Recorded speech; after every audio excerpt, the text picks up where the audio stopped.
idea for this film came to me in 1993 when I was living in India, in Lucknow, with my spiritual master Papaji.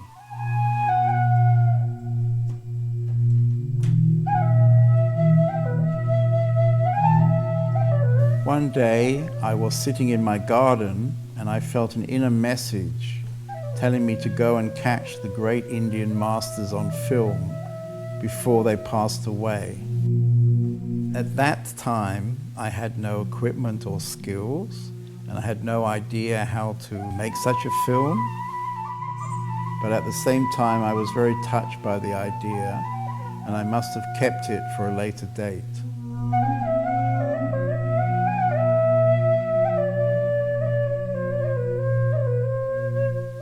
Ten years later, I took a personal retreat in South India at the holy mountain Arunachala, where the great Indian sage Ramana Maharshi lived until 1950. Sri Ramana taught two principal paths to self-realization. One is the path of knowledge, using self-inquiry, and the other is the path of devotion, surrender to the self. After a strange synchronicity, where I found an original photograph of Sri Ramana, he came into my life quietly and invisibly, gradually becoming my main inspiration and guide.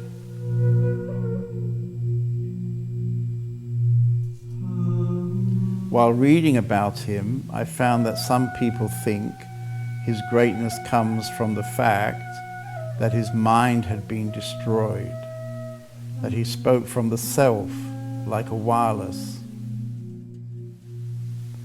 This notion is also believed by many of the world's seekers who are searching for no mind. I was sympathetic to this idea, but I also had doubts. I asked myself whether it was possible to be alive and have a destroyed mind.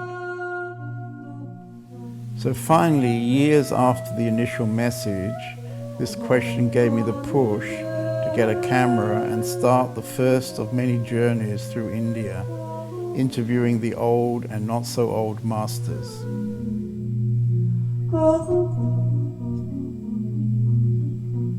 Each year I go to India with a group of students.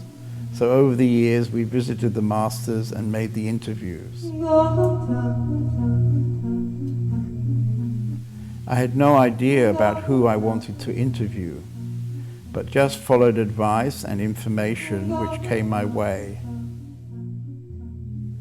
With this film, I want to offer a platform for each master to put his or her blueprint out into the world.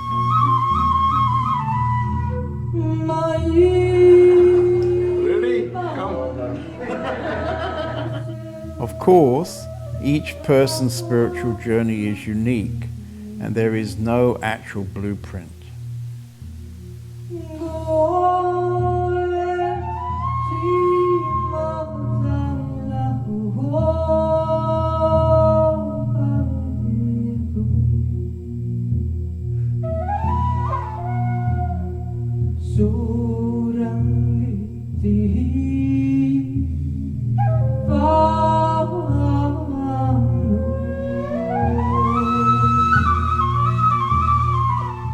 I asked each master the same 12 questions based on Ramana Maharshi's teachings, such as, who are you? Do you have a mind?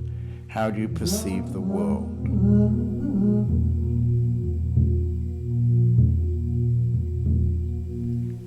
Sometimes it was a bit like hunting tigers, not so easy to catch them.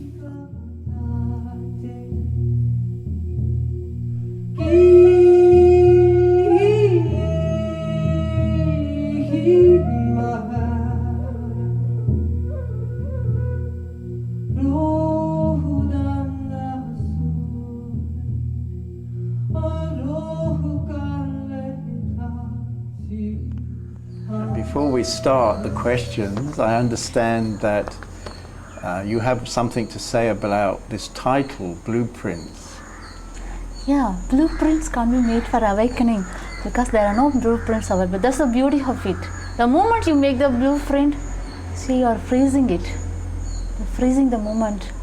See, it's a mystery. The whole awakening is a mystery. The moment you make the blueprint, the beauty is gone.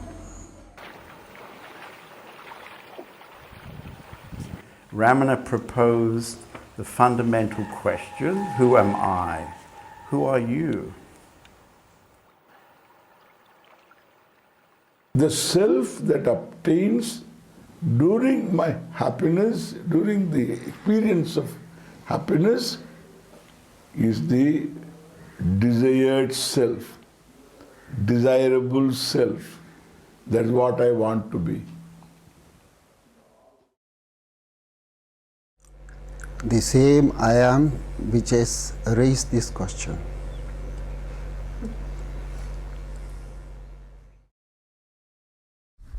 And when I know that I am not the doer, then I automatically know who am I. If I am not the doer, who can I be other than the source? I am not this, I am not that. I am what I am. The Almighty, all-pervading self. Your puppet. His puppet.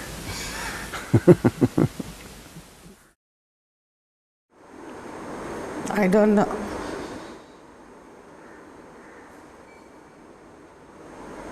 I really don't know.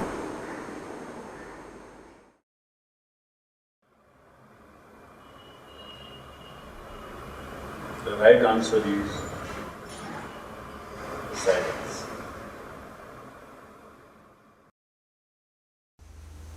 That's the beauty. When you don't speak, you really speak.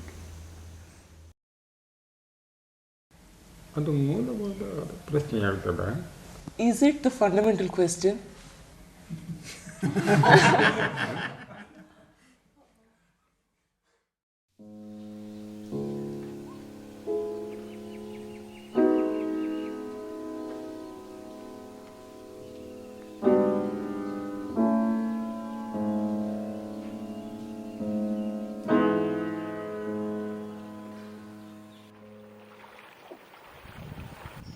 Many Western seekers come to India looking for enlightenment as though it is an experience. What is enlightenment? So, when I start asking people, ask yourself, ask anybody, what do you want in life? Everybody wants happiness in life. Somebody can say, no, I'm not a materialist. I don't want a house, car, these things, I want God. Why? Why do you want God? Have you ever got a phone call from God telling, hi, how are you doing? Why do you want God? He doesn't want you. Why do you want God? Most people want God, you know why? What the other person wants to get by hard work, this fellow wants to get by grace and prayer.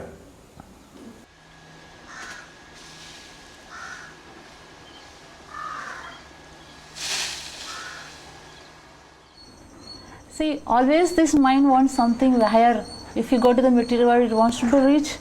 If you go to the emotional world, it wants to be loved. If it is a spiritual, it wants enlightenment. Always the higher things mind seeks. There is no such thing like enlightenment. There is no such thing as awaken. We are already that. We are already illuminated. We are not ignorant to be enlightened.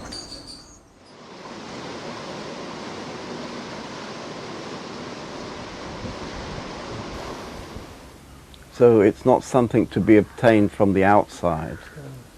No. Inside. You are dead.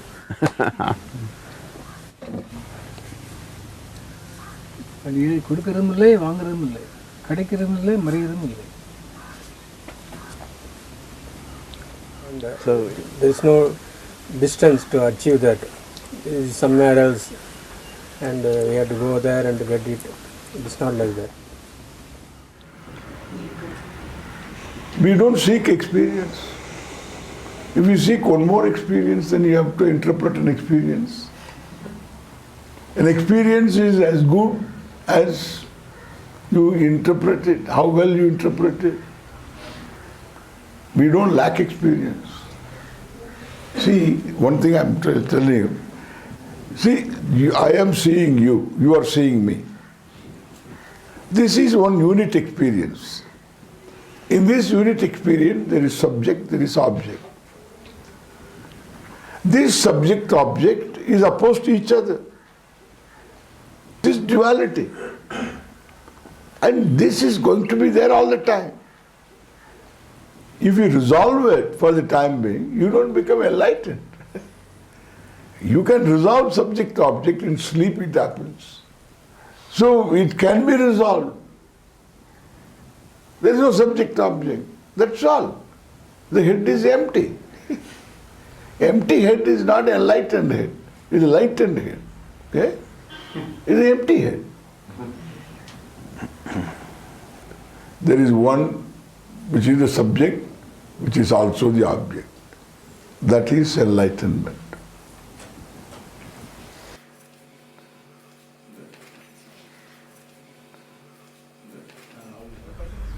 Enlightenment is taken as a goal. My point is, it is not a goal.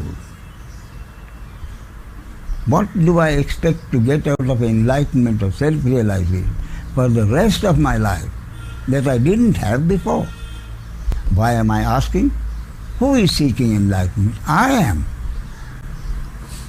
I, Ramesh, a separate entity, is looking for enlightenment.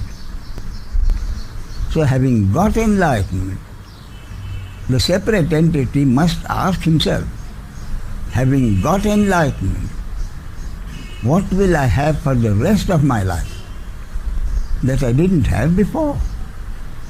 Unfortunately, that is a question the seeker usually doesn't go into. Enlightenment, that's the goal.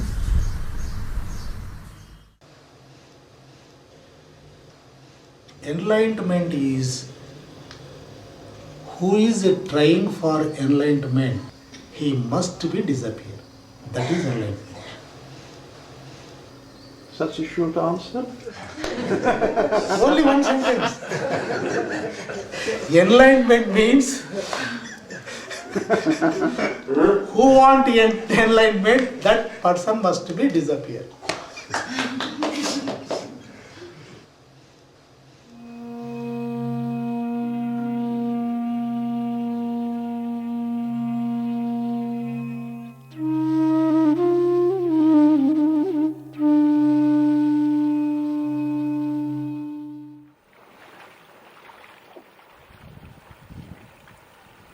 Are there any qualifications for enlightenment?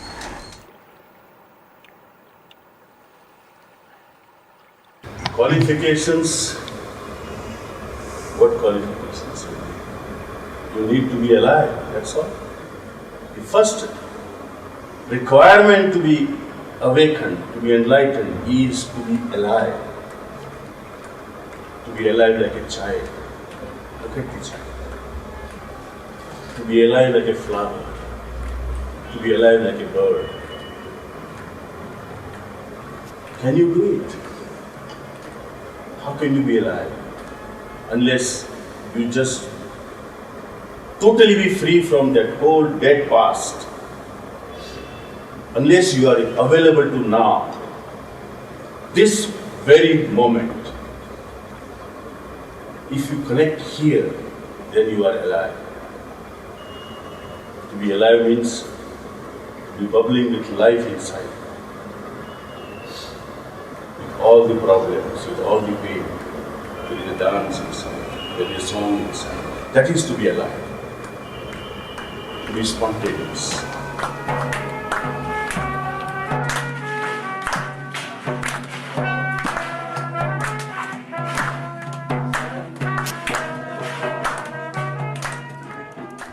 ಜೈಕಾರ ಅದು ನಮಗೆ ಪ್ರಯೋಜನಕ್ಕೆ ಬರುವಂತಾಗಲಿ. ಈ ಅಲಂಕಾರಕ್ಕೆ ನಾವು ಬೀಳಬಾರದು. Just as in this box of sweets, the box is an outer cover and what is delicious, the important thing is inside. So he says the truth is inside.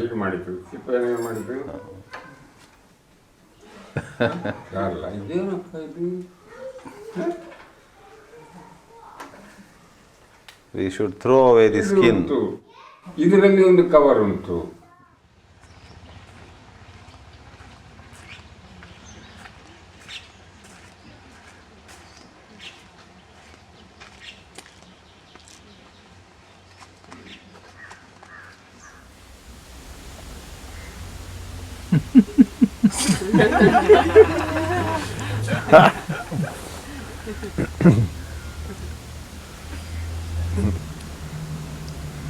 இருக்கிற நாம்னு நம்பு, நாம் அது ஒன்றுங்கிறவன் நம்பு, நம்பிக்கை தான் முக்கியம். அப்போ அந்த இறைவனை நாம், அந்த பரமே நாம்ங்கும்போது நாம் வி ஆர் தேட், தான் that we are. When the world is pulling you, you immediately remember that, immediately bring into the awareness, we are that we are.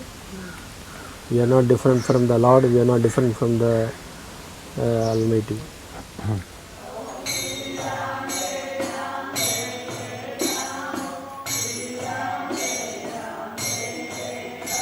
Now, human birth is the gateway to liberation.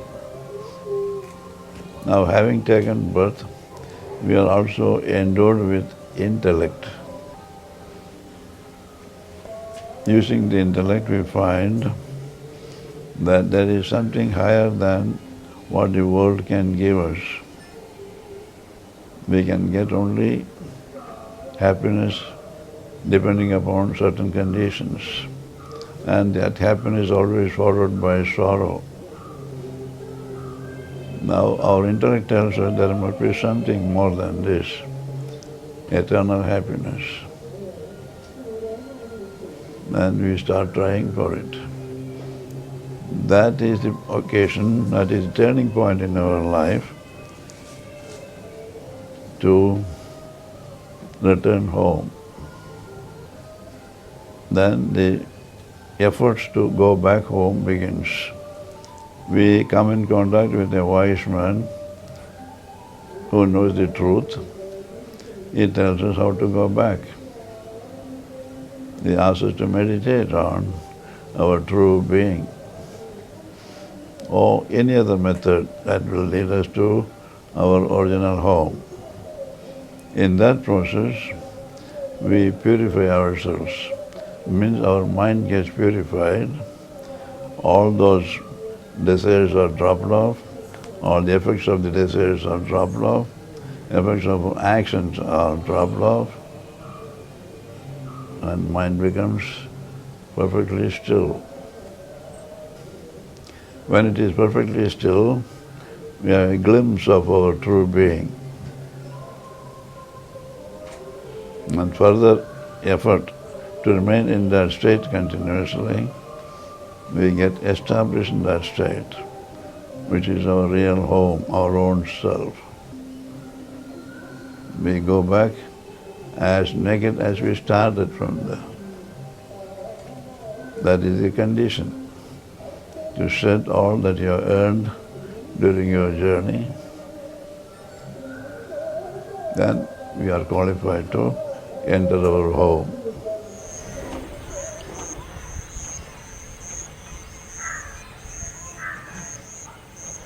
Truth doesn't need any qualification.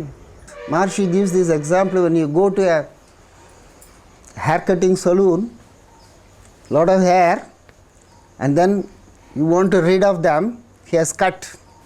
Do you bend down and start measuring what all that have been, what all the long hairs, short hairs, how many of them, bundle them together, in one sweep you send them. You don't sit and start asking, measuring, counting, weighing, nothing. The whole non-truth has to be rejected right now, not tomorrow. What qualification do you need to be the truth? What qualification do you need to know that you are a human being? And Maharshi said, this place is the center for unlearning.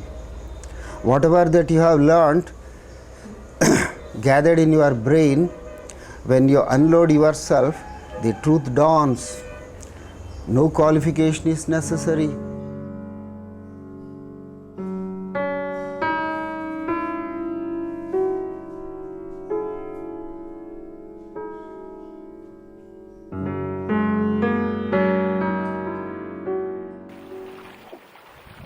Ramana said, self-inquiry is the most direct route to realizing the self.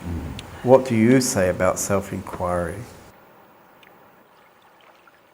In self-inquiry,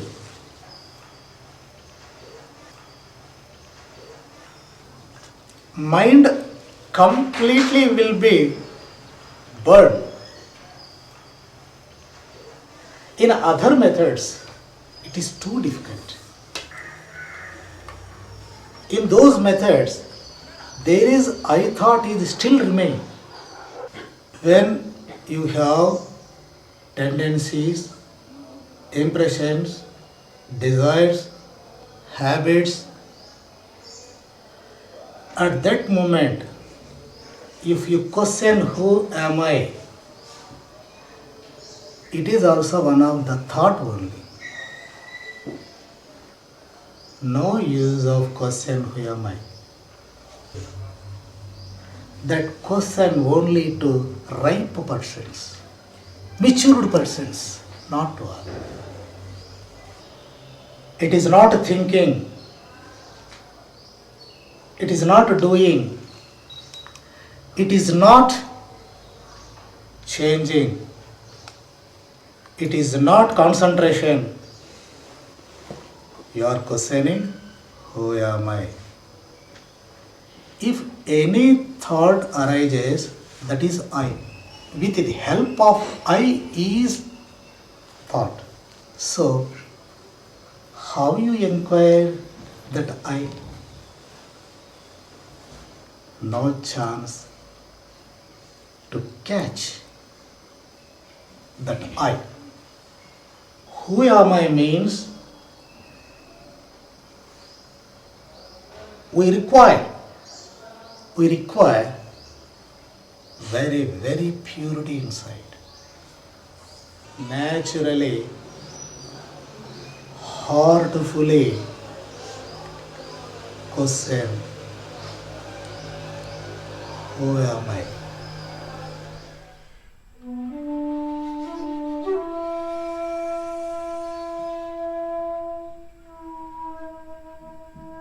In your case, you did some sadhana? Yes, from the start. When I was 14, from then I began. Self-inquiry? Yes, yeah, I read his books. It was my father who went to Ramanashram, and he told me that Bhagavan says that you must realize yourself. And we began to do, you see, meditate. And one cannot get anything out of it. You cannot quell the thoughts within you. They will come like waves in an ocean. And then suddenly I saw Bhagavan before me. I never saw him before. I wanted to, but I saw his presence in a flash. So that was his Guru's grace. From then my sadhana began very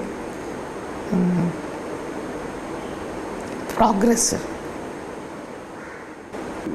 You see, you must watch the thoughts which are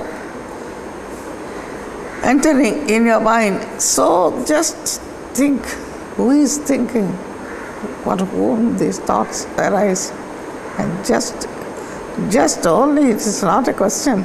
You have to go to deep inside you to search for them, where the source of the thoughts. That's how I did. The translation is very good. I just grace. Who am I to the ಇದುವೇ ನಾನು ಬಾಕಿ ವಿಚಾರಕ್ಕೆ ಅದೇ ಮನಸ್ಸನ್ನು ಒಳಗೆ ಅಂತರ್ಮುಖ ಹಾಕಿದರೆ ನಾನು ಇದಲ್ಲ ಇದರಲ್ಲಿ ಇರುವವನು ನಾನು. If you ask the question, who am I right now, then it usually leads to this body, right? You're going to ask the question to this body. But he says, if you go introvert and then ask the question, who am I, then it might lead you to somewhere. ಯಾರಲ್ಲಿ ಯಾವ ಪ್ರಶ್ನೆಗಳು ಉಂಟು ಅದನ್ನು ಅವ್ರು ಹೇಳಬೇಕು ಅಂತಿಲ್ಲ, ಪ್ರಶ್ನೆ ಕೇಳಬೇಕು ಅಂತಿಲ್ಲ. ನಾವು ಉತ್ತರ ಹೇಳ್ತಾ ಹೋಗುವಾಗ ಅವರ ಪ್ರಶ್ನೆಗೆ ಅದರಲ್ಲಿ ಉತ್ತರ ಸಿಕ್ಕಬಹುದು. ಇಷ್ಟೇ ನಮ್ಮ ಸಿದ್ಧಾಂತ. ಪ್ರಶ್ನೆ ಕೇಳಿದ್ರೆ ಅದು ಆಗೋದು. ನಮಗೆ ಹೇಳ್ತಾ ಹೋಗುವಾಗ ಅವರವರ ಪ್ರಶ್ನೆಗೆ ಬೇಕಾದ್ರೆ ಉತ್ತರವಿಲ್ಲ ಅಂತ ಅನ್ನಿಂದ ತಾನೇ ಬರುವಂತಹದ್ದುಂಟು.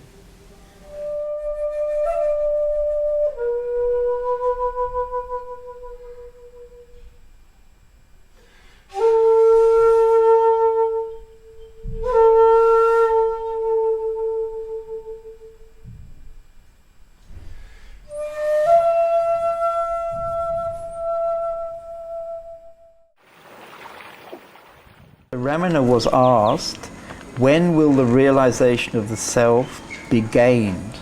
And he replied, when the world, which is what is seen, has been removed, there will be realization of the self, which is the seer. What is the true understanding of the world? Unless there is an ego, there is no world. Because the ego is the subject which is aware of the world of duality. So naturally, if the ego turns its attention away from the world and turns towards its very source, and that ego, that mind is called the introverted mind, and then it merges in its very source. It is just like a spell. As long as the person is under the spell, he doesn't know that he is under a spell. When the Shastra tells us to analyze, see for yourself. If the I is not there, do you think there is any duality?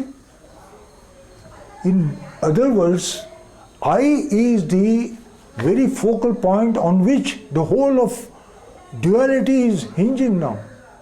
Nobody will be able to say in deep sleep there is duality of any kind. It is absolute, absence of duality. In other words, it is non-duality, it is pure consciousness which can never be understood by the mind.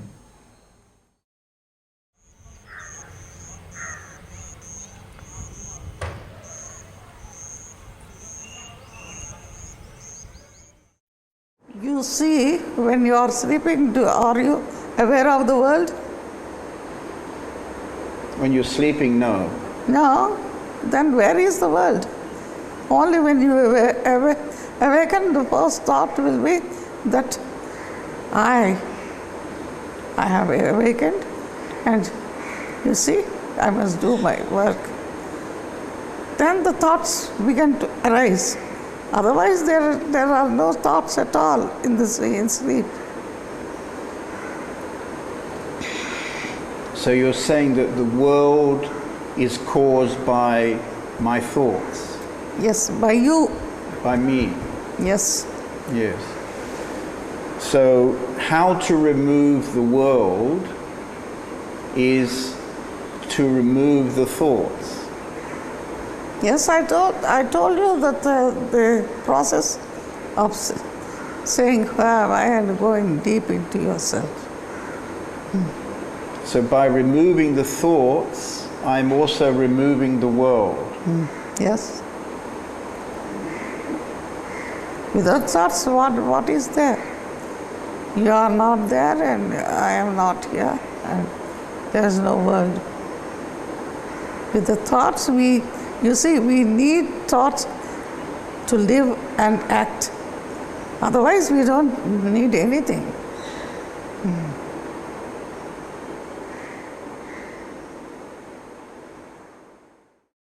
Can you say something about attachment? உங்களுக்கு அதாவது அது நீக்க முடியாது, அவங்ககிட்ட கலாச்சாரம் நீக்க முடியாது. நீக்கி வந்தாங்கன்னா ஞானம் கிடைக்கும், அது போகம் கிடையாது. If you think that we can realize our true nature by living in the world and enjoying in this world all the pleasures of the world, that is compared to sitting on a crocodile and crossing the river, because crocodile will kill you. You cannot sit on the crocodile and cross the river. ஒன்று போகத்து நீ சாப்பிடு இல்லை போகம் ஒன்று சாப்பிட்டு. You have to swallow and digest all the worldly enjoyments. If we could not do that, the worldly enjoyments will digest us, swallow and digest us. போகமும் ஞானமும் இருத்துரும் ஒன்று சேர்றது.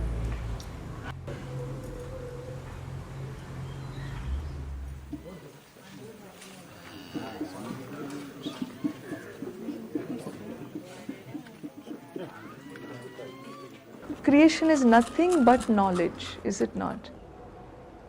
You know, when I talk to children, there is a thinking, that knowledge is in the book, in my backpack, the geography, the arithmetic, the history, all these, the science, the basic sciences, the biology.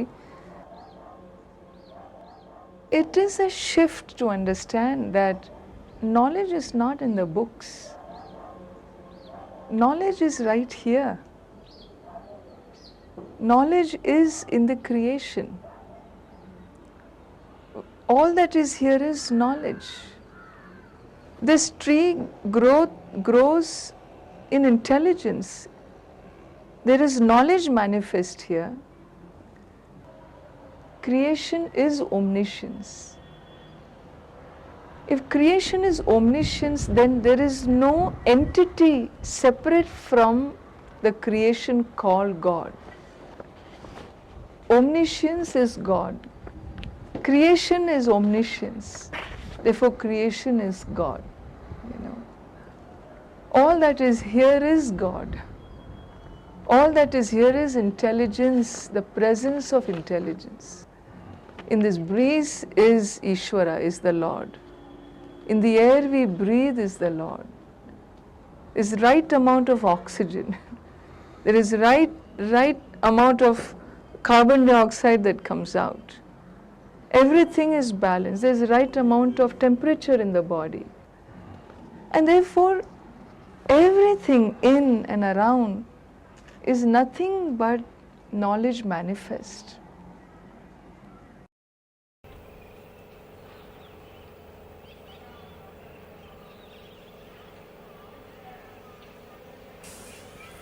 Ultimately, what it means is enlightenment. Whether you say the world is there or not there, it doesn't matter.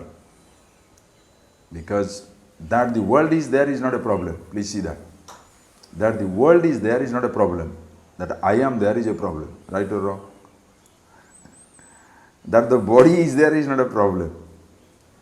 That the body is hungry is not a problem. I am hungry. That the body is dying is not body's problem. So you see, understand your nature, who you are, then let the world continue. How does it matter? Why should it disappear? Why my body should disappear? Why should thought should disappear? Why should anything should disappear? Let me disappear. Let me disappear means what? The sense of I, understanding, knowing what this word I means.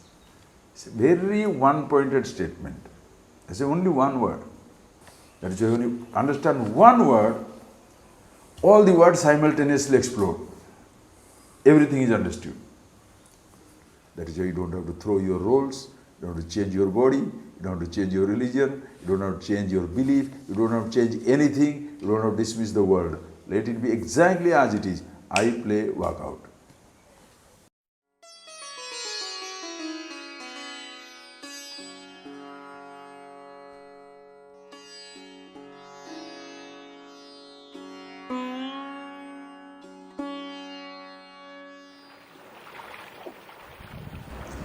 It has been suggested that the mind must be destroyed for liberation to occur. Do you have a mind? How to destroy the mind?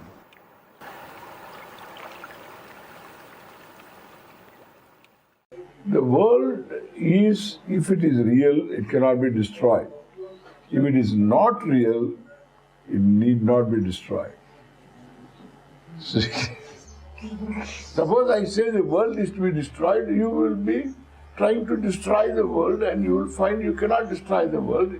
And mind should go. Why should it go? The mind doesn't stay, it has no staying power. Mind is thoughts. If it is thoughts, a thought doesn't stay more than a moment. It's wonderful because the mind is great because it doesn't stay. You can see motion because the mind doesn't stay. Suppose the mind, the thought moves slowly. Suppose you see my hand moving, you will see my hand coming like this. Like in some animations. Rama goes to the forest.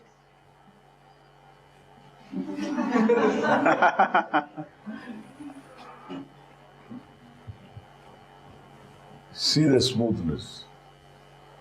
Why? Because the mind is momentary. What is to do? Why should you destroy? It destroys itself.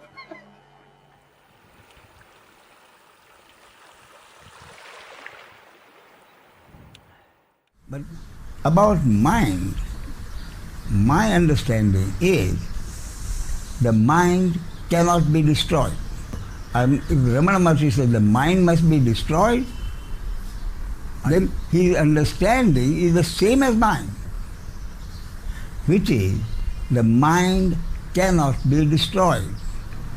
The mind, according to my two aspects, the working mind and the thinking mind. The working mind has to be there even for a sage to live his life, for the simplest action to be done, for anything slightly more complex, where some planning has to be done. The working mind has to be there. In the ego, the doership has been destroyed. In the mind, the thinking aspect has been destroyed. So that, in the case of a sage, the working mind always functions. The working mind is always in the moment. Whereas the thinking mind is never in the present moment. The thinking mind is always either worrying about or thinking about what has passed or projecting into the future. Therefore, the thinking mind creates problems, imaginary, illusory problems about what might happen in the future, which is what causes unhappiness.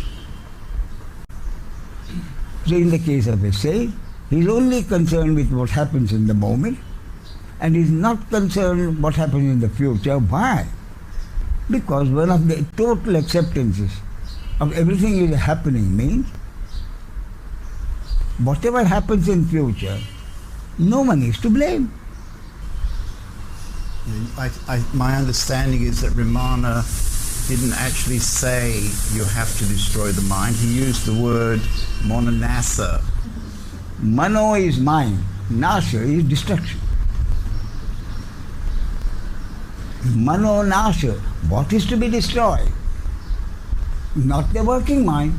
You won't be able to live without it. Therefore, the mano nasa is the destruction of the thinking mind. Thinking mind aspect, that is to be destroyed. That's very good, very clear. Good? Yeah. There's a lot of misunderstanding about that. Indeed.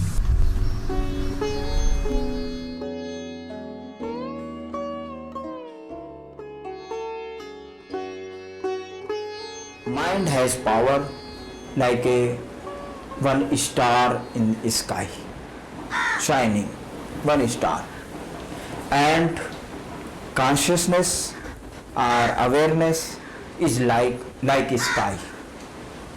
So when this sky is open, when we become the sky, when we become the awareness, then mind just blow, finished. No any work. Very far, very small happened. Now when in mind mind is everything. Mind is very big. And when awareness comes, totally consciousness happened, and then this mind is like a tiny, like a star, like in one corner, one little corner in the sky. And the sky is full with millions stars.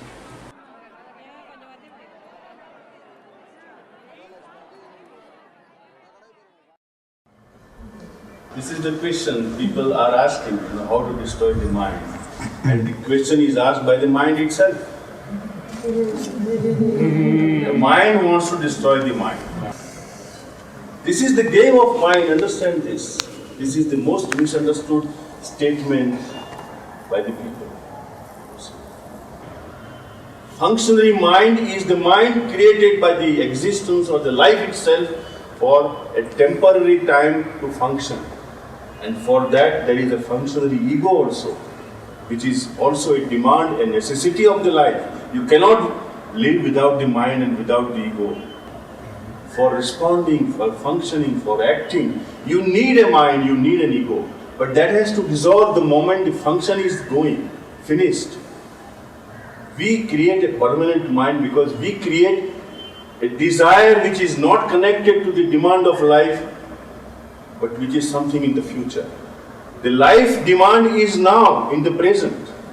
We create a lot of goals, and that goal keeps this mind survive permanently. Otherwise, if you are living moment to moment, the mind is created, a functionary mind is created, a functionary ego is created, then it is finished. And during the daytime, there are a lot of different functions life demands. Life demands simple understanding. When you are hungry, life demands find out a food and eat. That's all. But we create a goal. Wow, I want to get enlightened. So that I will be totally, permanently free, permanently happy, permanently blissful, permanently silent. We want something permanent. The understanding tells you, makes you realize that nothing is permanent. So this is where the mind, what you are talking about, is a hindrance. A permanent mind is a hindrance. But this permanent mind cannot be dropped through any effort. It can be dropped through the understanding. Then it becomes a temporary, functionary mind. That's all.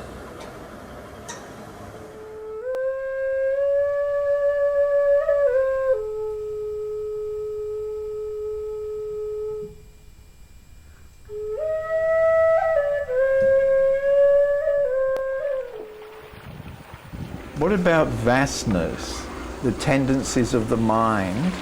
Must these be removed before self-realization can become permanent?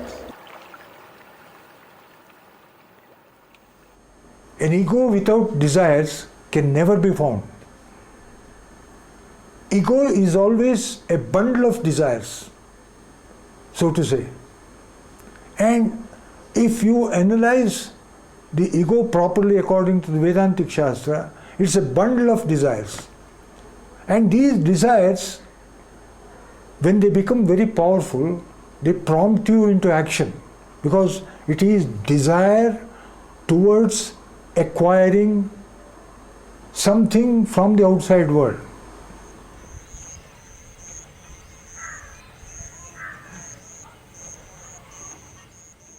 Imagine, it's like telling this thing. It's like telling, to make this place beautiful, I must remove all the trees. I must remove all the vasanas for the consciousness, for the myself to be seen. You mean to say, I, the infinity, is so incapable of handling few thoughts that every thought must be removed for me to see myself? What type of idea is that? It's like telling all the waves must stop, then only water can be seen. God bless you. Nothing needs to be removed. These type of thoughts must be removed, if at all anything to be removed. Let them be there. That there is not a problem. That I use it is a problem. That there is a knife is not a crime. But if you misuse the knife is a crime. That there is a thought is not a crime. That you misuse the thought is a crime.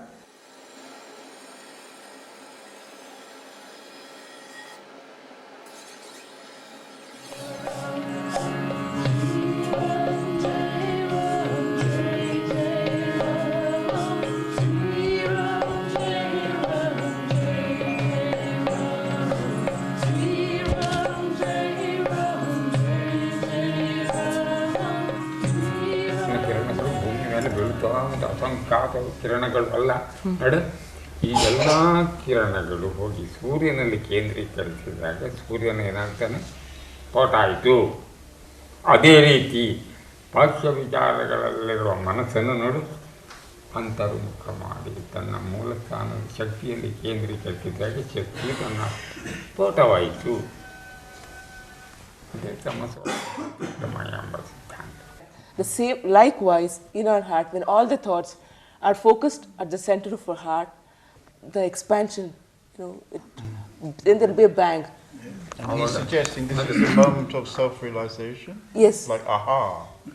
Kavita, ಆವಾಗ ವಾಸನೆಗಳು ಇಲ್ಲ, ವಾಸನೆಗಳು ಇರುವವನೂ ಇಲ್ಲ. ಅವನ ಅಸ್ತಿತ್ವ ಹೋದ ಮೇಲೆ ಮತ್ತೆ ವಾಸನೆಗಳಿಗೆ ಎಡೆ ಇಲ್ಲ. ಯಾರಿಗೆ ಆ ವಾಸನೆಗಳಿಗೆ ಉಂಟಲ್ಲ ಒಬ್ಬನಿಗೆ, ಅವನೇ ಇಲ್ಲ. ನಾವು ಹೇಳ್ತಾರೆ, ಮತ್ತು ನಾವು ಹೇಳಬಾರ್ದು, ಅನರ್ಥ ಆಗ್ಬೋದು. ಸಾವಿನ ಆಚೆಗಿನ ದ್ವಂದ್ವಾತೀತವಾದ ಬದುಕು ಇದು. ಹುಟ್ಟಿದವನು ಸಾಯಲೇಬೇಕು, ಆ ಶಕ್ತಿ ಹುಟ್ಟಿತು ಸ್ವತಃ. ಇದೇ ನಿಜವಾದ ಸಾವು.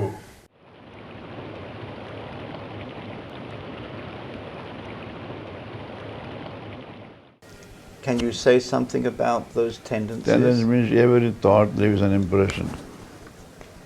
Every action leaves an impression in our mind. That is why I use the word, we are gathered out of dirt. Every thought, every good thought, every bad thought, every action, good or bad, leaves an impression or layer of dirt in the mind. You can imagine what we had done many years ago suddenly comes to our mind now. It has been there. All those things have to be removed before we can say we have shed all that we have earned during our lifetime. Then only we are absolutely pure, absolutely free or qualified for liberation. For example, when we went to Nityananda's ashram, there are many small caves where you can sit. So the feeling is that it takes many years of hard work to purify the mind. Many years of hard work, definitely.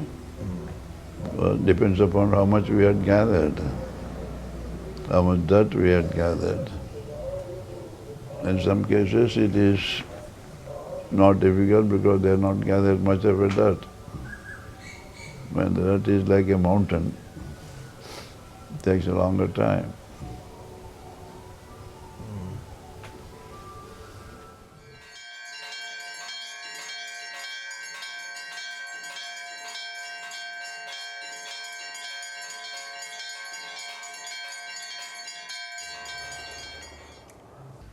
The world is a playground, but what we are doing is we are claiming the ownership, possessiveness. This is my husband, my properties, my children. So if we have these properties, if we have these qualities, then we cannot realize the true self. வேறு வந்து பொண்ணோ பொருளோ கணவனோ மனைவியோ குழந்தையோ வச்சு விளையாட வந்து நீ என்னுடைய சொந்த முறாட்டினால வந்தது தான் அந்த ஜீவ பொருள் ஆத்மா மூடிக்கொண்டது. அப்போ என்னுடைய இந்த எண்ணத்தை விட்டுட்டீங்கன்னா அந்த ஜீவ பொருள் விலகி போச்சு, நீ ஆத்மாவை தான் இருக்க போகிற. பொண்ணோ பொருளோ மண்ணோ உறவு அது கணவன் மனைவி குழந்தை உறவுலாம் எனக்கு விளையாட கொடுத்தது. சின்ன பிள்ளை மரப்பதி விளையாடுது, சமயத்துக்காரும் களவை போனால் கூட அது தேட மாட்டேங்குது. அப்படி நீ விளையாடக்கூடிய நிலவில் நீ இருந்தீங்கன்னா இந்த உலக பந்தம் ஒன்றும் பண்ணாது, நீ ஆத்மாவில் இருக்க போகிற. அது என்னுடைய பொருள் போச்சே, என் புருஷன் போயிட்டானே, என் பொண்டாட்டி போயிட்டாலே, என் பிள்ளை போச்சேன்னு வரும்போது தான் அங்கே கெட்டு போகிற. அதான் வந்து ஜீவன் சொல்கிறது காரணம். அந்த எண்ணம் இல்லாமல் இருந்ததுன்னா நீ போய் ஆத்மா தான் இருக்க போகிற, ஆத்மா தான் இருக்க போகிற. உனக்கு ஆனந்தம் எப்போ இல்லாமல் எப்படி இருக்கும்? If we are not attached with this any worldly attachments, any gain or any loss to the properties, loss of relationship, we are not attached with any, we are not having any mental tendency, any sorrow, any worries or any happiness, then we are that Brahman. There is no doubt in it. We are that self. For that, we have to do this sadhana. To get rid of these all worldly thoughts, we have to do the sadhana.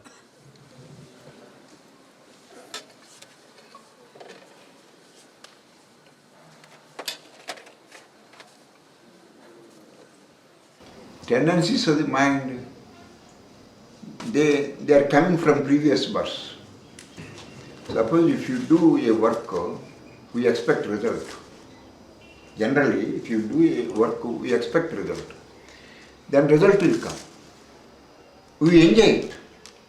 We enjoy it. In enjoying the result, tendency will spring. From tendency, thought will come. From thought, we do action, selfish action. From selfish action,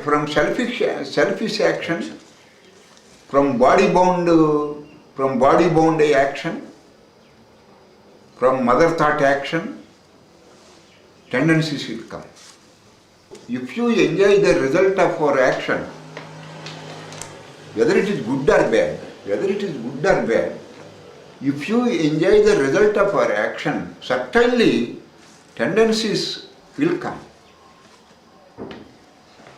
The main obstacle to God realization, tendencies.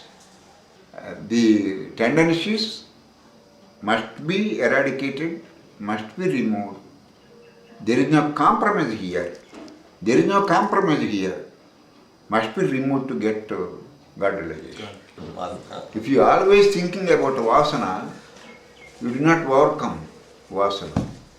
Always think of God. Always think of truth. Always think of your favorite God. Always think of Guru, of your Guru. Then automatically, food supply will cut to tendency.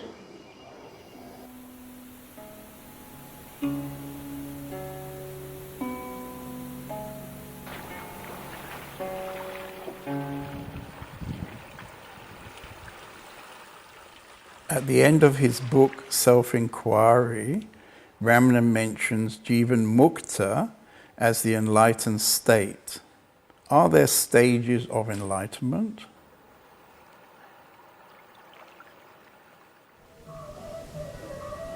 First experience is we have identified ourselves with the Atman, which is all pervading. We have not touched the manifestation. Now we are able to see the entire manifestation is also God Himself in different names and forms. So we identify ourselves with the Atman and the universe. That's why if you ask a saint, who are you? He will say, I am the all-pervading truth or Atman. My body is the entire universe. Because he has lost his individuality. The ego has gone. The small circle is removed. He is without any circumference. He is one with the impersonal truth, nameless, formless Atman, and one with the entire universe, which is the manifestation. And so you're saying the second stage is to establish in this universe. And he lives a normal life. He doesn't need any more practice because he's already established in it. Is that why it seems that most saints live a very ordinary, simple life? That's right. They have nothing more to do. They achieved their goal. And they are one with the entire universe. They are one with everybody. Their love flows towards everybody.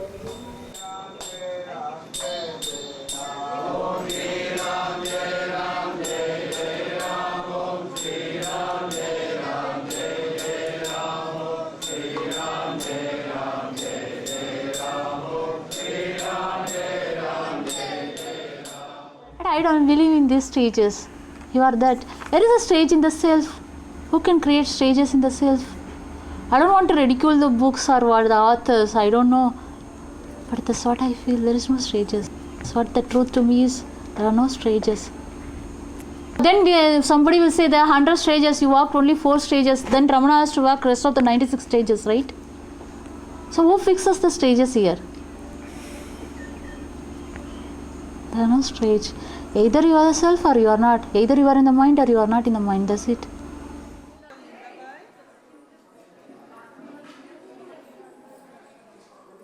All the people who read this paragraph, who has not reached to understand, will misunderstand as if it is a description of the state which can be reached, which can be achieved, and then the question will start asking, how can I reach that state?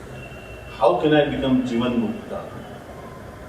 How can I become Jivan Mukta? Because any description of the state is misunderstood as if it is the result of some effort or to be reached or to be achieved. This is the unfortunate part of all expressions of the state. Ramana has expressed very clearly what the state is. We misunderstand as if it has to be reached, it has to be achieved. That is why your question is this the enlightenment? This is a desiring mind which is misunderstanding and creating a desire to reach that state. I am saying that it is a plain description of the healthy state of your being. See? And that is why the description of the enlightenment state by all these masters has misled these disciples. How? Because they misunderstand the description as if it is a goal. The description becomes a goal. When Osho described his enlightenment as if 1,000-sun explosion, each disciple was waiting for that 1,000-sun explosion to happen. I was one of them. Now, all the time into my meditation, I was waiting and closing my eyes that when this 1,000-sun explodes,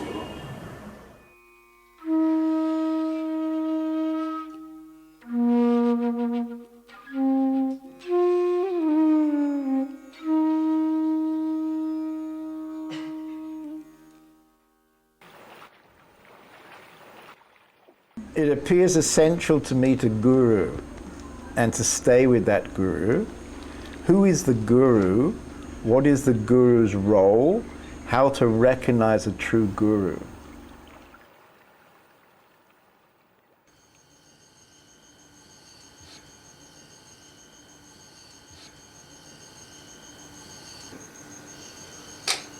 You try to purify by the grace of Guru.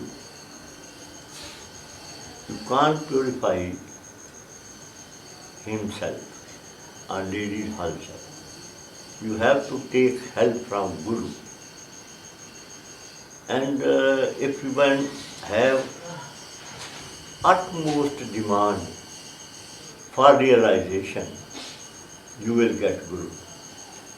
Until you have no extreme demand for realization, you will not get Guru.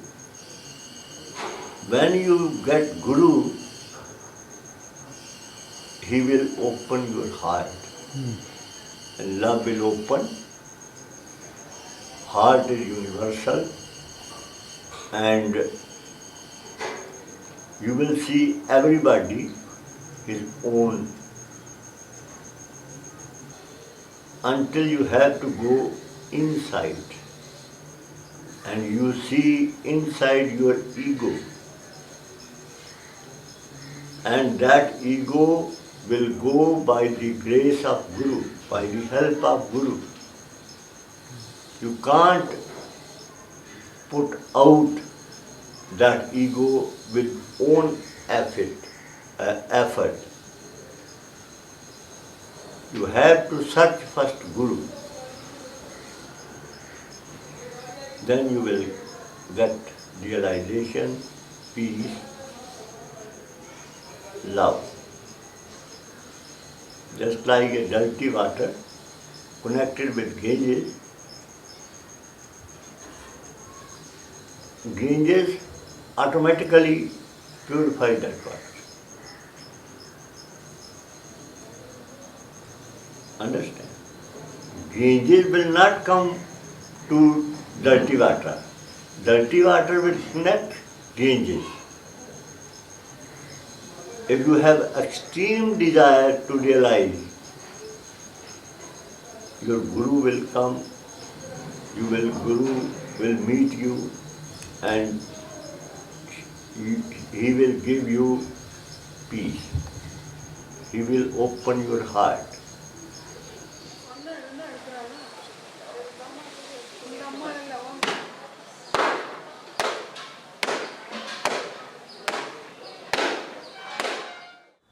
Guru to me is a guide. He is a guide. The way people misunderstand this whole concept of Guru is wrongly understood. The real master does not want his disciple to follow him. The real master wants his disciple to follow his own journey. You can guide him, you can help him. You can take help and guidance from the master. So they are guides. But you cannot just sit on the feet of the guide, thinking that he is going to take you to the journey to your destination point there. This is an escape. This is not the truth. And the reality is, there is nothing that you can do. There is no way to go. The one who makes you understand that where do you want to go? You want to go to realize yourself? Sit with yourself. Why you wander around? Why you go after so many masters? Just sit with yourself and you will understand yourself. That is the realization of self. Why do you have to go to someone to realize? The one who guides you how to sit with yourself is the real master. We know how to go away from ourselves, but we do not know how to sit with ourselves. The one who really guides you how you can sit with yourself. This is what I say. Accept yourself. Allows you to sit with yourself. We never sit with ourselves because we never accept ourselves. You are hate. The moment you are alone, you start feeling lonely. Those who really found the right master, it is not that they searched for it and found it. The masters themselves found the disciples. Right. So that is the way. And not only the master, the life creates a situation where you are meeting that person and getting the right guidance. See, what you have to do is just stay with your thirst, stay with your longing, stay with your pain. Just stay with it, accept it. And then in that, you will see that there is somebody who is available always, always available.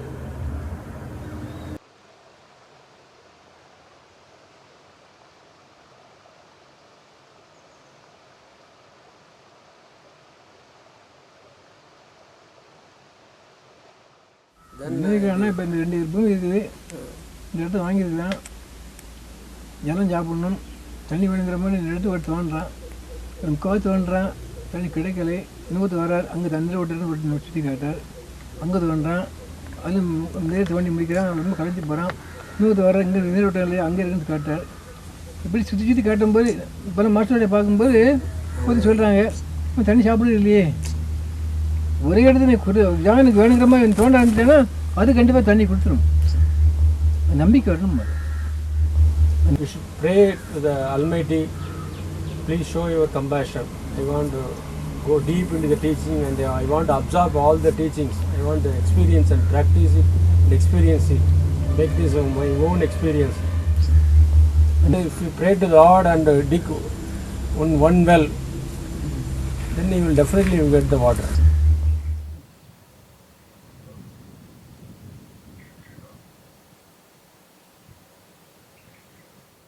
They say if you are ready, teacher will come. That's not correct. If you are ready, you will spot the right teacher. You won't get carried away. If one is half-baked, then he easily gets carried away. You go by the length of beard. While teaching takes place, there is no teacher or teaching, only teaching is there. Teacher goes, only the topic, and you see the topic. And the topic is you.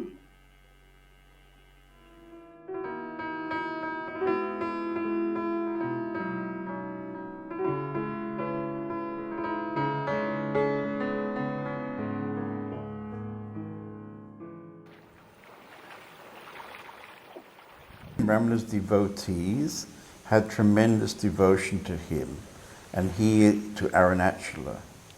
Please say something about bhakti, devotion, in the pursuit of awakening. Sometimes bhakti or devotion is looked upon as an activity. Let's have some bhakti, Let me sing some bhajans, light a candle or a lamp. Or if you have a guru, go and massage his feet,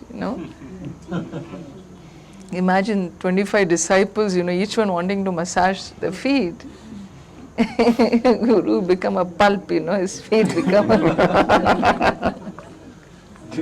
So, it begins as an act of worship, but it doesn't end there. For example, if I give this rose to someone, when you give this rose, it's an act which has a message in it, isn't it? In self-knowledge, what happens is, I don't need to create an action in order to carry my sentiment. When knowledge becomes my base, in self-knowledge, the Lord is included in my awareness. I don't need to create a ritual, an act, to carry my sentiment of devotion. I remain ever devoted. A saint is the greatest devotee. One who has oneness with the Lord is the greatest devotee of the Lord. Then you say, well, if he is one with the Lord, how can he be devoted to him? To be devoted, you require a, hierarchy, a higher and a lower. That is the culmination of devotion. When the lower is no more lower, it has become one with the higher. That is the culmination of devotion.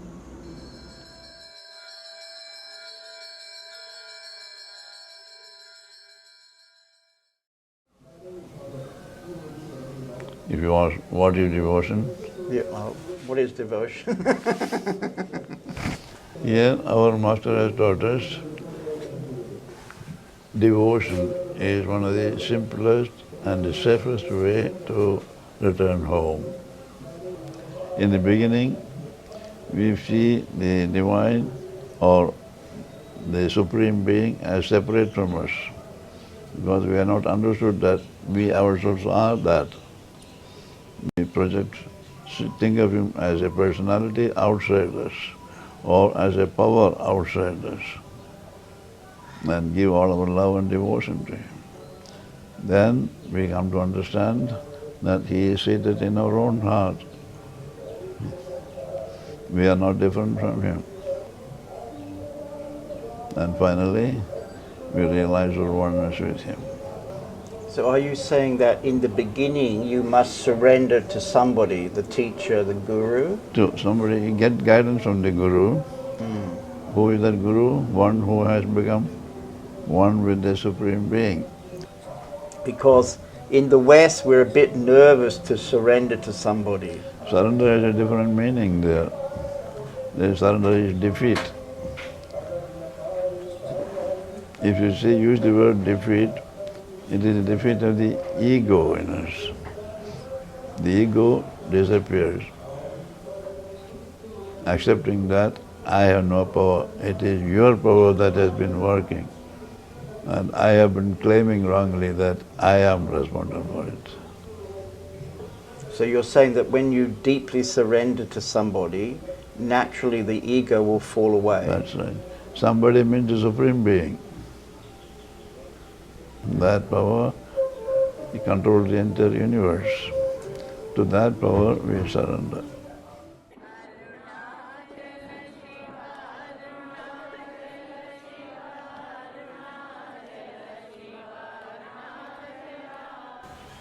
பக்தி இல்லாதபடி சுத்த அத்வைதம் நாம் ஆத்மா தான் நாம் பரம்பொருள் தான் அப்படின்னு போனால் நிறுத்தி நிற்கவே முடியாது, கண்டிப்பாக கீழே இறங்கிடுவான்.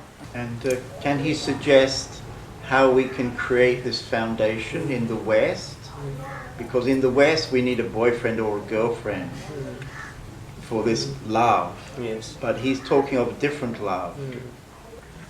நாமம் ஒன்று தான் பகவன் நாமம் அதாவது பெரும்பாலும் இப்போ ராமநாமம் எல்லாத்தையும் வருகிறது ஸ்ரீராம் ஜெயராம் ஜெய ஜெயராம் ஓம் ராமனுடைய தாரகம் பூரம் சொல்ல வேண்டாம் ஸ்ரீராம் என்று அந்த ராமநாமம் மற்றும் தியானம் பண்ணி கொண்டு விட்டவெளி தியானத்தை விட்டுட்டு அதாவது சுத்தமாக எண்ணமே இல்லாமல் இருக்குன்னு நினைக்கிறான் இல்லையா அதை விட்டு நம்ம இல்லை.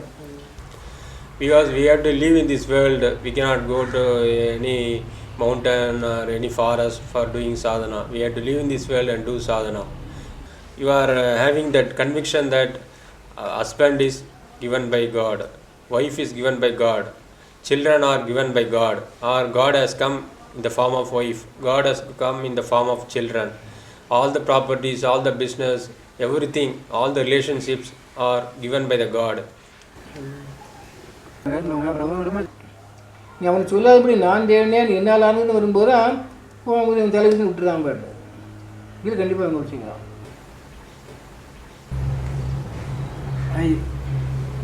வெட்ட சொன்னாங்க கிறிஸ்து வெட்டினா அது இழப்பதற்கு. Jesus Christ said, cut the eye and he will become like me. So Jesus Christ asked us to cut the eye, but we are taking it as we are worshipping and creating a religion like that.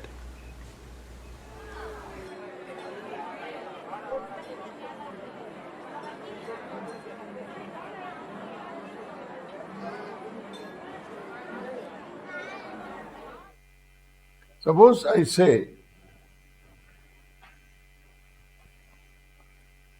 look at this banana. You will say, what has happened to Swami?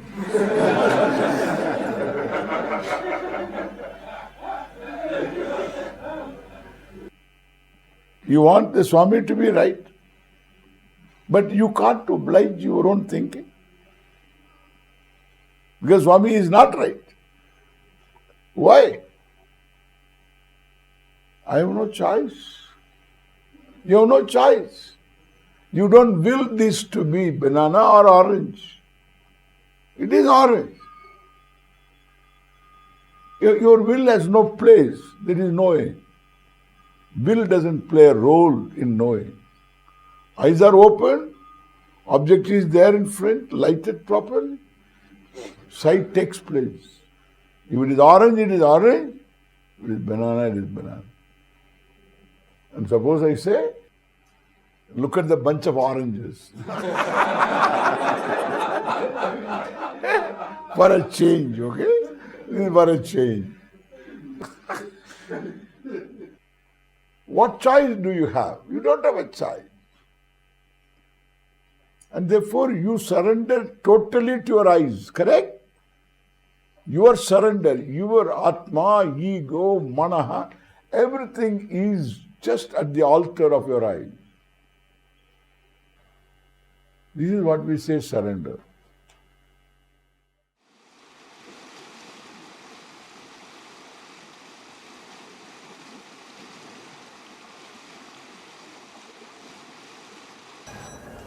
The master is a guide who gives you the message or guidelines. You follow the guidelines and message, not follow the physical form of the master. When we use this word devotee, we are using this word, the one who is totally following the master, his physical expression or physical presence. This will not solve any problem. Devotion to the message is very important and devotion to the master. If you are devoted to the message, then there is a possible transformation which can happen in the presence of the master. Because the master who shares the understanding, not the technique, not the method, but something beyond technique, beyond method, something beyond his physical expression, something which is his presence, that is very important. Ramana was there to deliver the message of something which can wake you up. Osho was there to deliver the message which can wake you up, not to put you to sleep. And we just take again his message to go back to the sleep, lullaby. Jai Krishna. The last lecture that he delivered in Madras, he was 85, he was sick, and he started looking around. He saw the same faces again and again, listening to him. And he asked these people, don't you understand, sir? Can't you understand what I'm saying? I'm saying since 50 years, I see you every time sitting in front of me. Don't you understand anything what I'm saying? Or am I doing a spiritual entertainment, sir? Am I doing a spiritual entertainment, sir? And started crying like a child.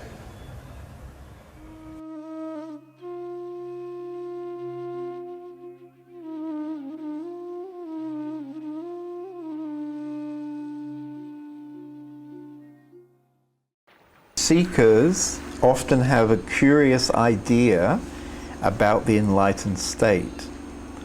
Please describe your typical day and how you perceive the world.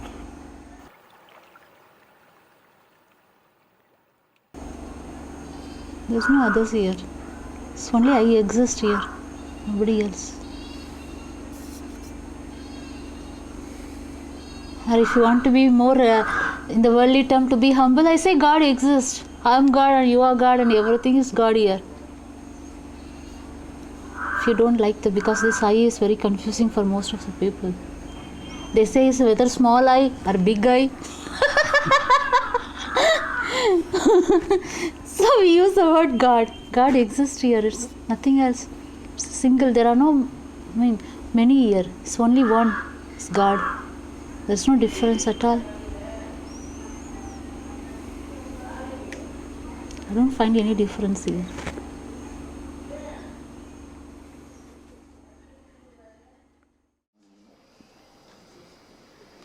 Jnana sees the world, not separate from himself.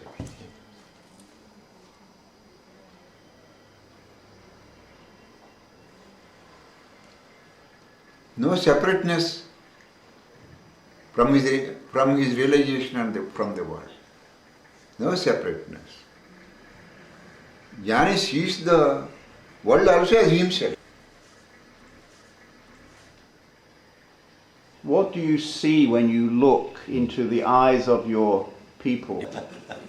I am seeing myself in those people. Then grace will work.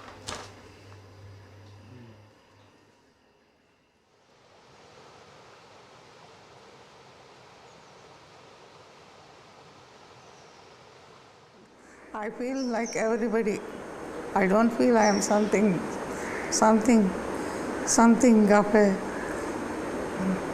realized soul or anything. Just like them, I play with them and I talk with them and sometimes I'm very naughty. You're naughty? Yes, of course. They like it very much. Even in the car, I go on singing. Yes. When I am singing, I am immersed in the song. I forget myself.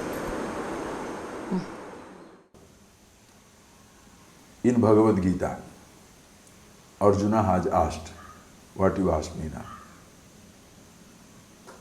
Oh Lord, what is the description of a wise man? You know, Krishna completely ignored the question. You know why? Because if he says, a wise man speaks Sanskrit and speaks very slow, tomorrow 5 billion people will start speaking Sanskrit and very slow. Does he move? Yeah, very fast walking. Everybody will start doing fast walk. It's like Gandhi, Khadad. So anybody putting on Khadad, can you make him a Gandhi? A wise man may sit down in a particular way, walk in a particular way. But a particular way of sitting down, walking, speaking, living doesn't make you wise. A wise man can choose a lifestyle, but there is no lifestyle of the wise. Be wise and choose your lifestyle.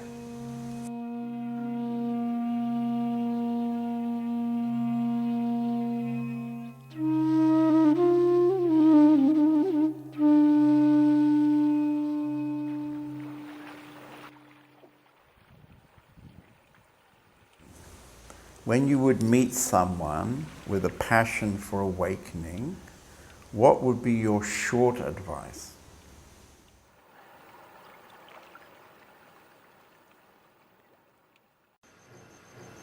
I have only one message, spiritualism, that is called peace. Love will open automatically. Love is not in mind and intellect. Love in heart.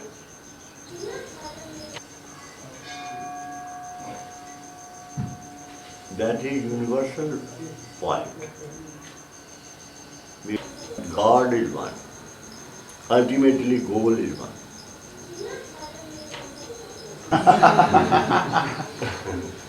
I am being a spiritual man, my method is one for every country.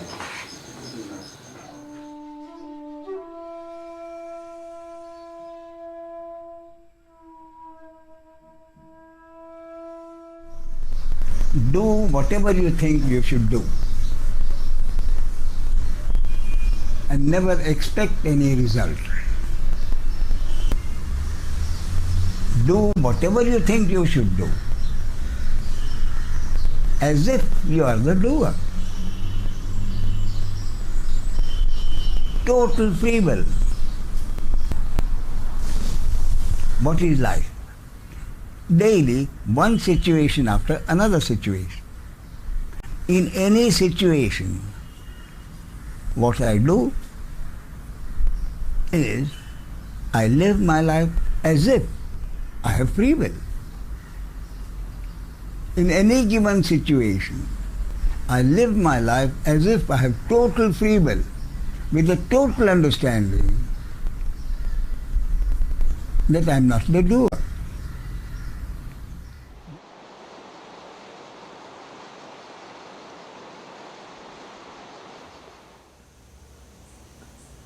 To keep that passion going until he sees himself. Okay. He must. Because that is something, it's a great blessing. A person is looking at himself, looking for himself. It's like a river has taken a turn. Whatever way you can help him, help him. Because the person is available. And that is the time he is vulnerable. It's like the snake, when he's removing his skin, very vulnerable time. You can kill them just like that. A person who is changing his lifestyle, looking for a direction, is very vulnerable.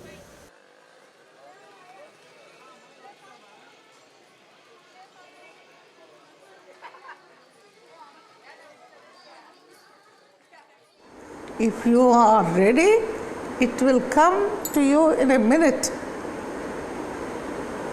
If you have such faith. You're saying that for realization, there has to be tremendous desire, tremendous longing for realization. Yes, of course. There has to be a passion, a fire. Yeah, I used to cry. You have to cry.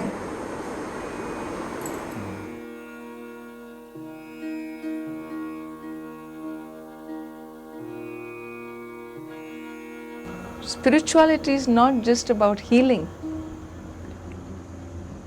Spirituality is not just about getting over some abuses in childhood. Spiritual life is a lot more than that. Spiritual life is seeing myself as free in spite of the abuses, in spite of what happened to the body-mind. I am not the body-mind sense complex. Self is free, it was ever free. Self is untouched, it was ever untouched. That is spirituality.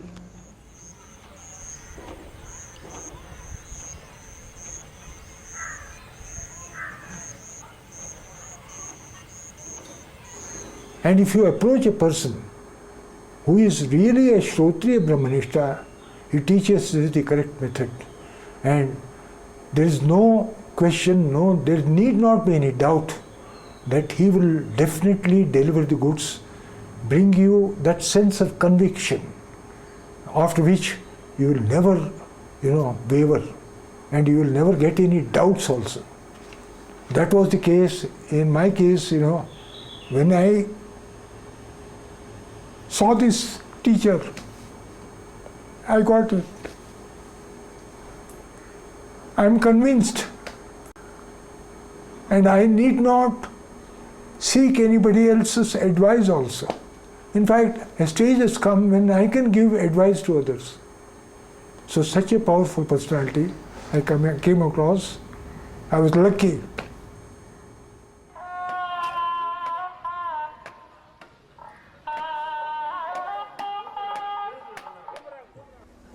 Have you heard of Robert Adams, a great master, American, a jnani, fully realized jnani, without any blemish? He was the beautiful jnani. I had the great opportunity of visiting him continuously for 3 years in America, and I used to hold his one knee, sit. I like Mahatmas. Not only their words, their presence, their every movement, even a finger movement, even the mustache, hair's movement, I love. Because everything is truth. Truth is what? Bliss. Truth is not a concept. And when there is that bliss in Robert Adams, for a fool like me seated next to him, I was also swimming in bliss. There was another friend of Robert Adams. 20 years they were all close friends. John Wilkins. He just held another knee of Robert and then said, Robert, today we have been so close friends and I have been listening to your talks. Today I want you to make me understand in my own level what is truth and what is non-truth. What is reality and what is non-reality. Robert, don't play the game of saying it is omnipresence, it is omnipotence, it is everywhere there, there is no place where it is not there. All that I don't want. I have heard it enough. But make me understand from my level. Fortunately, being a jnani, he was also a jolly man, very happy man. So he was smiling, listening like that. And when John Wilkins asked this conditional prayer, you must make me understand. Suddenly he assumed a very serious look, because his devotees, admirers knew his moods changed because of the disease. So one moment he was very happy, next moment he assumed a very angry face. Who are you? Then John Wilkins thought that Robert is in a different mood. He is capable of forgetting also. So he has forgotten him. This is all his problem, not Robert's problem. It's all his thinking. So he said, I'm John Wilkins. He just looked pleadingly. He was looking at him. I'm John Wilkins. And Robert again looked at him. I'm John Wilkins. Then Robert gave one of the most beautiful smiles I have ever come across in my life. He said, John, in that I am is the truth, John Wilkins is the untruth. I am is the reality, John Wilkins is the unreality.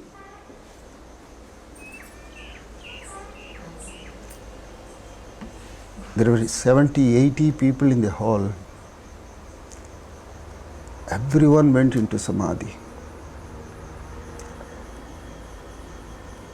Absolute silence.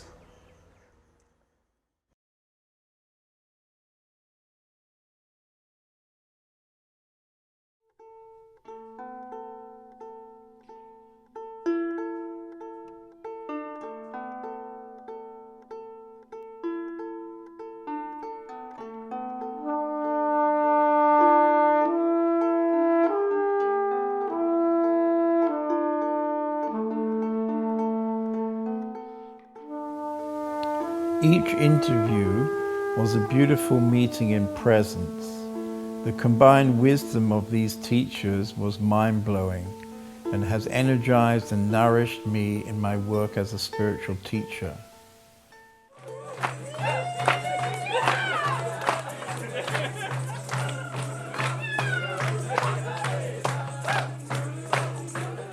We have been welcomed back on regular visits to many of the Masters' ashrams, and several have become good friends.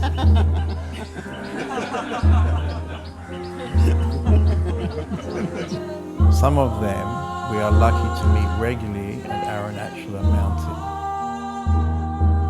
Since the interviews, 4 of the Masters have passed away, so the film was a timely call to action.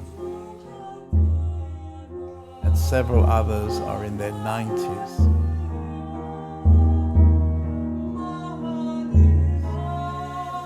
It was a wonderful experience to meet them and capture their blueprint of truth to share with others.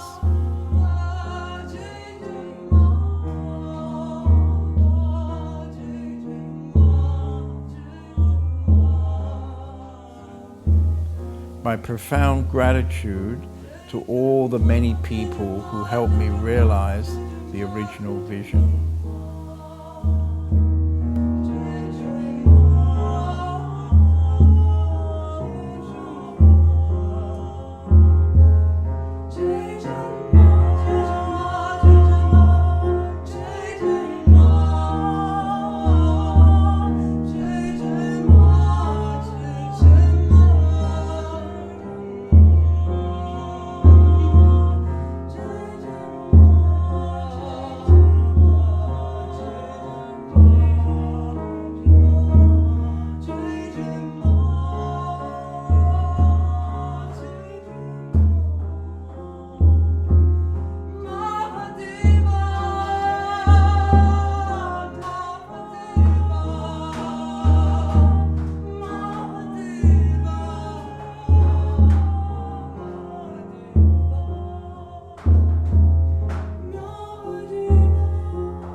Because we're Western people,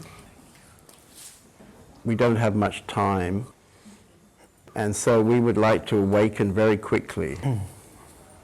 And in your introduction, you're suggesting long years of study. And unfortunately in the West, nobody has time for that anymore. Do you have some recommendations for the McDonald's approach? Okay.